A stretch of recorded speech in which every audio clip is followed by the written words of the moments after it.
Good morning. I hope you're having a spectacular start to your day, and we're continuing on. This morning I wanted to share a little bit more about the book Extreme Ownership by Jocko Willink, and we are covering a chapter each day. There's 12 chapters, and we're up to chapter number 3, and it's called Believe, and it talks a little bit about how sometimes in life we have different directives and changes that come up. Might be in work or with a family situation, might be with a different business opportunity and things come up, and the belief part is so important. And so in chapter 3 it talks a little bit about Jocko's kind of experience with belief and how important it is. And it says, in order to convince and inspire others to follow and accomplish a mission, a leader must be a true believer in the mission. So the application to Human Synergistics, it says, everything starts with leaders being clear on what they're trying to achieve, and a true leader must first believe in the mission.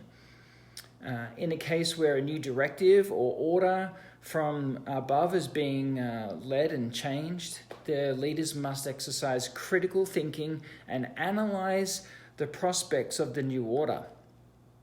They must ask questions. Why deconstruct the situation at hand? And try to paint a picture of how the new directive will be important to the organization. So it talks about how we might not always fully understand the changes that we're going through, and that we need to be able to ask the questions. And it says here, once the why is made clear, the reasons behind the why are made clear also, then it'd be up to the leaders to then kind of change that and make that clear to all those that are below them, making sure that everyone is on the same page. And there's some questions here, and I add the activity sheet for this particular chapter on Believe, and I'll put that in the comments, and I'll also put in the post my thoughts on this particular chapter. He has some great examples of how things that changed and happened when he was in the military. And if you're into that type of thing, he gives great detail and background on it. But also it talks about some of the questions. So we'll start with, if you're a leader, how can you check to ensure you've successfully explained the why to your followers, or to the people in your team, or to the company, or to your family? One of my thoughts to that is, set a time to go over the change and have possible questions that the team or the people that you're talking to might think of.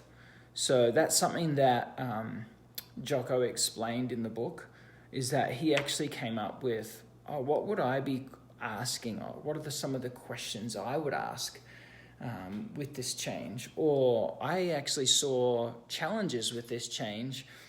How can I make sure I understand the change and then relay that down, because that was one of my main concerns. And then to make sure that you're creating an environment that people are open to asking questions and free from repercussions from asking questions, because sometimes when you're in a situation like that, you're thinking, if I ask a question, there might be some consequences. So make sure you're building that environment so that people can ask the questions they need to. One of the other questions here in this activity, chapter 3 on extreme ownership, is how is it courageous to ask why? And just like we were saying just then, the challenge would be, it's courageous because you don't know the consequence sometimes. You want to make sure, though, that you ask the questions, because that can then lead to, if you don't have that knowledge of really what's behind it, the why and the reasons, it's far better to be informed and have all that rather than have doubt and not understand. And then that leads to second guessing, that leads to effective performance, that leads to ineffective performance, and then the downfall to the success of the new directive or the new opportunity or whatever it might be. I liked that as part of when I had the gym. And when we had the gym, there was a time where I wasn't being super clear on the mission, on the vision of what we wanted in the gym and what we wanted people to experience and what the purpose was. And so we started doing a weekly email that I would look at what our strengths were, what our weaknesses were, what our wins were, what we're looking forward to this week, what our mission was, and just being very clear. Now, not everybody maybe liked the things. That's why it's courageous to ask questions. Maybe they didn't like certain parts, but at least it was clear and they could get on board with it. What are the benefits of asking why is one of the questions. Having a clear understanding and asking questions will resolve the issues of those working individually instead of as a team. So then you can get together as a team and work together as a team. That's one of the benefits. It helps with unity and morale in the team, because sometimes that could be a challenge where you just don't feel motivated by what's happening because it is unclear. That's another benefit of asking why. Being clear and asking why helps with the often untold details. Sometimes we're being spoken to from a position of a different kind of outlook, and they're not giving us all the details. So that's another benefit. It gives us an opportunity to bring forward questions that need to be asked in a way that we understand. So that's another benefit, because some people learn differently and they might need to ask the question different. And sometimes I find when someone asks a question, I'm really glad they asked that question, because it wasn't clicking for me until it was worded that way. And then the last one are, what are the drawbacks of not asking why?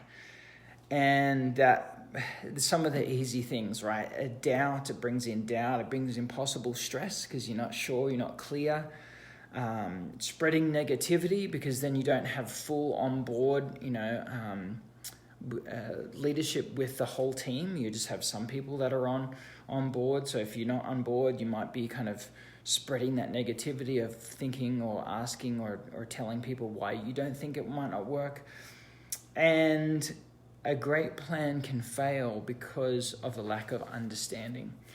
So you could have a fantastic plan, but if it's not well communicated and you don't have that full belief in it and go in with that full belief, then that's when it can be a challenge, because then others are not going to get on board and a great plan can fall apart because not everyone's understanding it. It's not communicated well.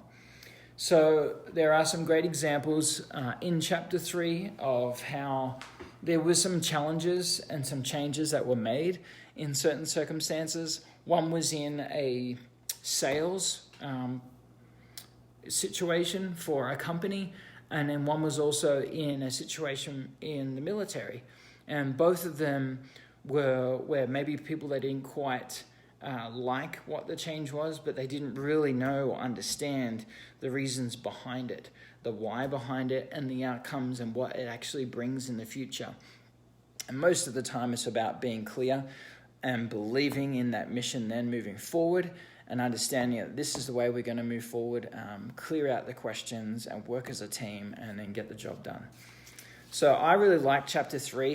I'm going to keep going with this. We're on chapter 4 tomorrow. If you haven't read the book, it's Extreme Ownership by Jocko Willink. I'll make sure to put my comments in the post, and then I'll also post the activity for chapter 3, and we'll keep going through it. Keep believing, keep knowing that we can do better, and this is a challenging time of year, and things are going on that are crazy in this world, but I know that we need more leaders, we need more belief, we need more faith. So keep it up, and we'll talk to you soon. We'll see ya.